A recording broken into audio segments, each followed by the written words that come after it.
Despite the seemingly constant upheavals and the present challenges they faced, the Japanese New Year's tradition of Mochitsuki persisted.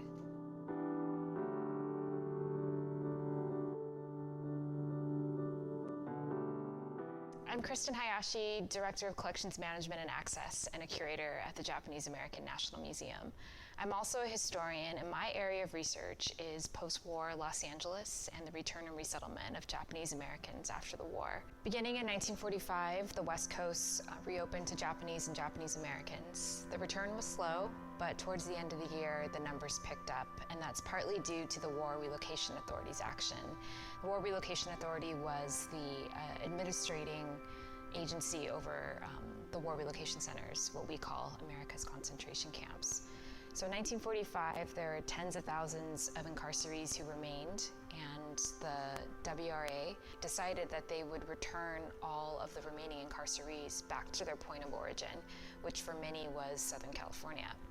And they established 7 different trailer or barrack installations at sites in Burbank. There were 2, Winona and Magnolia, Santa Monica, Long Beach, Hawthorne, El Segundo, and Torrance, also known as Lomita. The barracks and trailers that comprise the living facilities at these locations were not unlike America's concentration camps. In fact, by many accounts, they were described as being even worse. The population of these facilities were typically older adults who didn't have family to rely on, and couples with several young children. It's difficult to study this period because the historical record is so sparse. There are a few collections, including 3 at JANM, that reveal snapshots of daily life in these trailer installations.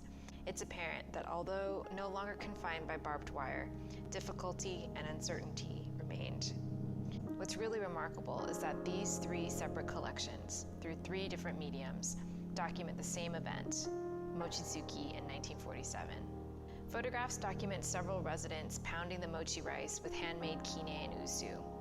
In rough sketches by Estelle Ishigo, she captures the entire mochi process in front of the backdrop of trailers.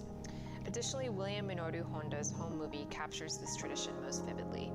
The footage highlights residents making the kine, or mallets, and seido, steamer, as well as prepping and pounding the steamed rice. Honda captures different age groups taking turns pounding the mochi with the kine. He documents women pinching and forming the mochi, and ultimately captures the excitement and joy on this special day. Even though the challenges of restarting their lives loomed large for these recent returnees, I think keeping with the tradition of preparing mochi for New Year's provided a glimmer of hope and a chance for happiness and good fortune in the coming year.